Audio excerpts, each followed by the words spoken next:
What's going on, everybody? Mortem here, this time bringing you my review after 100% for Flint, Treasure of Oblivion, a short and sweet TRPG that puts us in the role of James Flint, a pirate captain. But before we dive into all that, to get my usual stuff out of the way, I review games after 100% all the time to set me apart from other reviewers on the platform, and while that does include the achievements, it also includes a lot more than that. There's a link below to a video going over everything I cover, and my Steam profile is public and linked below as well, though in the case of Flint, I am bringing you this review one day before the game officially releases, which of course means that I did in fact receive a review copy, so there's that information for you. Moreover though, talking about the 100% in particular, one of the achievements is bugged, and it is actually the one for completing all of the other achievements. After finishing everything else, it did not actually activate or unlock, so I have to assume it's bugged. With any luck, a presumable day one patch tomorrow will fix that, and I'll be able to just, fire it up and get it. But as of right now, it doesn't seem to be working, though I don't imagine most people will care. But let's talk a little bit about Flint here specifically. So, as I mentioned, a short and sweet TRPG for the most part. So what does that mean? Well, in total, doing everything in this game took me a little under 10 hours. It's a very short game. I knocked this out in essentially one day, and much of the gameplay centers around its tactical combat battles. But outside of that, there are some exploration-focused things where we can use some skills and make a few decisions as well. None of these are particularly impactful, mind you, but there are some light RPG mechanics in there. But I would say what sells it the most, for me at the very least, was actually the game's relatively unique combat system that uses its own system of various dice rolls and weapons to make the tactics of the tactical combat a bit more engaging than they might be otherwise, because this game does sort of do its own thing, and learning that system was a lot of the fun to be had. So while this game is inherently going to be a bit niche, I would say, if you enjoy the tactics genre, I think it's pretty fun. But from there, let's jump into the technical state of the game. So unfortunately, as short as this game was, I did actually run into a few different problems. It crashed on me probably like 5 or so times, so once every couple of hours basically.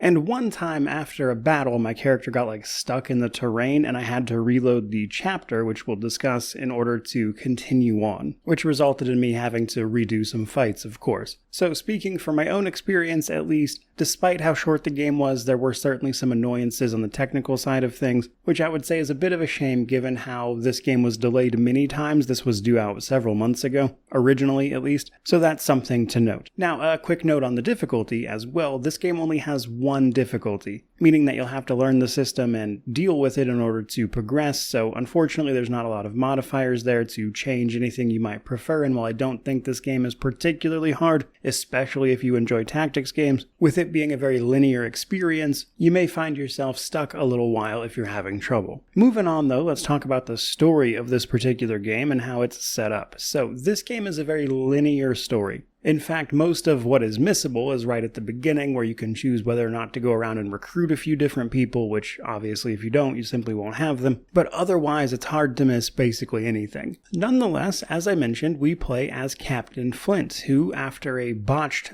pirate raid, finds himself stranded with his first mate, Billy Bones, only to be picked up, tossed in jail, where you find an old, dying man who tells you the story of some hidden treasure. And from here, you decide to get a crew back together again and chase down this treasure, as pirates tend to do. Now, as you may very well see on screen, the entire story has a bit of comic book presentation to it, which I think is nice. I think that's a decent way of getting around the problem with having to do every little animation otherwise in these isometric games. Otherwise, I think the story for this one was solid. It's mostly a vehicle for the combat, as you might imagine. And it's probably worth a mention that a lot of your pirate crew is going to come and go. Some of them, in fact most of them, can permanently die on you, but for the most part are simply easily replaced. And while some characters do have to survive the fights that they are in order to carry on the story, most of them are in fact disposable, adding a decent amount of weight to the combat and your performance in it at the very least. But before we dive into all that, let's talk about the progression systems, because one thing this game does that I actually think is really great is how it deals with experience. So in order to level up all of your pirates, you actually have to earn loot from carrying through the story, and then you divvy up that loot which counts as experience. Basically, the wealth of the pirates and the loot you give them by sharing it is their experience. So you do have to do this all at once for your entire crew. Now, the catch there is, in doing that, you take money that you have to spend from the item shop called the galley, and I thought that was a fun way of handling experience. But that said, each of your characters or crewmen will go from level 0 to level 3 at a maximum. Now, each level you gain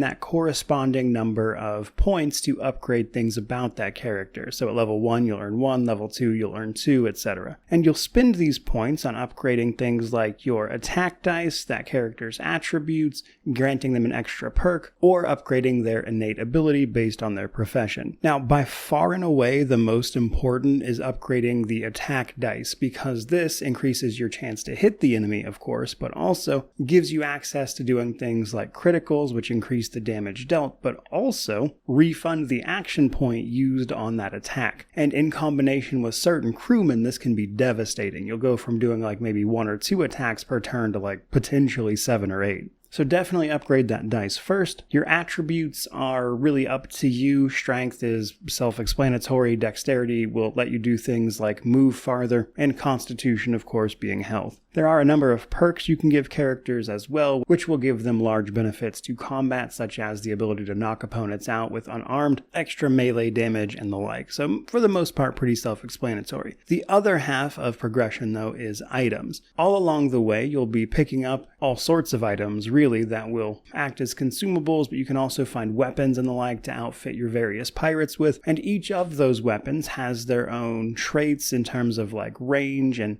how many times you attack with that particular weapon per attack, basically. So that's the bulk of progression systems that you are looking at here, which probably isn't much of a surprise given how short the game is, which brings us to the bulk of it, gameplay and combat. So this game is divided up into 5 chapters. Each chapter is divided up into scenes, and once you've unlocked these, you can actually go from the main menu and start any given chapter from the beginning of it to simply replay through it. Each scene in a chapter is generally comprised of an exploration element alongside at least one fight. During exploration, you can do things like find items, of course, solve puzzles, potentially go do optional things that will lead to more loot and items, but those are usually very quick and small offshoots, with the primary focus being combat, of course. So let's talk about that. This uses a hexagon-based tile grid that pops up as the fight starts, and beyond that, it is an action point-based system, but when you perform those actions, it uses the game's unique dice-based system, or at least as unique as a dice-based system can be, I suppose. Generally, most characters have 2 action points. You can get 3 action points on some characters, but you'll spend these on both movement and attacking, or in some cases simply interacting with the environment. Now, what makes this interesting is what you can do with both movement and attacks. So movement-wise isn't just movement. In fact, you can use your movement point to run directly into enemies, which will roll an impact dice, they call it, and this dice can decide whether you fall down, whether the enemy falls down. If you tackle them, they lose all their points. If you push them, you can potentially knock them off of ledges. So even when you're just using movement, if you run directly into enemies, you can potentially turn that to your advantage as well. Now, when you make attacks, that really depends on what your weapon is and the character you are attacking with. Now, when you have an enemy highlighted, it'll tell you what you need to roll in order to hit them, which is important because otherwise you'll fail. But depending on whether or not you've upgraded their attack dice determines the exact type of dice you'll be rolling, such as a d6, a d8, a d10, etc. Now, assuming your attack is successful, that of course goes through, and then what happens next is based on the weapon you have. Each weapon has unique properties. For instance, certain axes will make 3 attacks in an area, potentially hitting your own allies at the same time, whereas some weapons will hit a single enemy twice. Spears, of course, do the standard piercing several tiles in front of you, but all of these weapons, after making that attack and potentially dealing their damage, roll what's called an effect dice. This is based on the type of weapon you have equipped. So there are different types of guns, different types of sabers, etc., and each of them has a bunch of effects